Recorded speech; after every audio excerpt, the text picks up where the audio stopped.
Now I want to put on the screen some photographs that we are now seeing for the first time of Officer Darren Wilson, said to be after the altercation with Mike Brown. And I'm looking down because I'm looking at them as you are seeing them for the first time.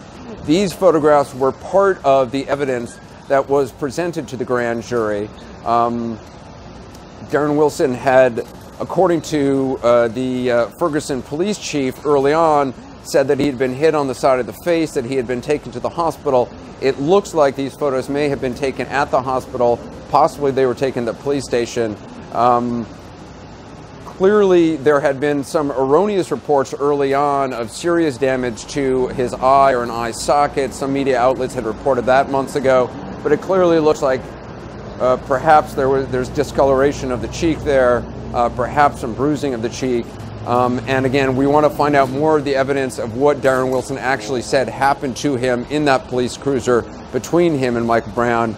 But there you're seeing the pictures that we are seeing. You can judge for yourself what you think of what you're seeing. I'll leave that up to our viewer. I want to check it back in with Mark O'Mara, who has been going through the large amount of documents, eyewitness statements, testimony that was given to the grand jury. Mark, I know you have a lot of help in this as well. What stands out to you so far? I mean, we talked a little bit before about some of the things you're looking at.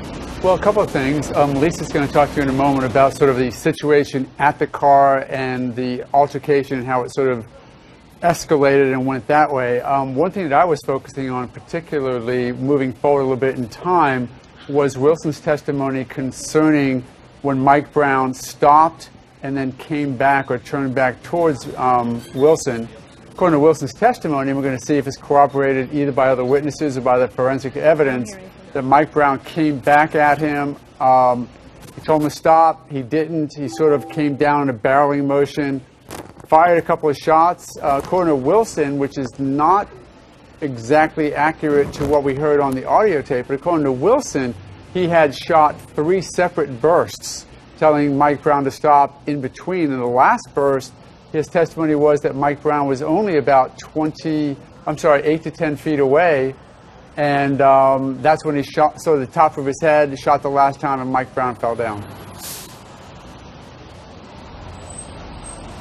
So Mike Brown, when he finally fell, you're saying, according to Wilson's testimony, was some 8 to 10 feet away from Officer Wilson? Yes, for the last volley of shots, Wilson said he saw him coming, thought he was going to run right through him or tackle him. He looked down his sights and shot, and when he looked down and shot, he actually saw Mike Brown's top of the head, and that's what he shot at. And that, of course, we now know was the fatal shot that put Mike Brown down literally about 8 or 10 feet away from where Darren Wilson was.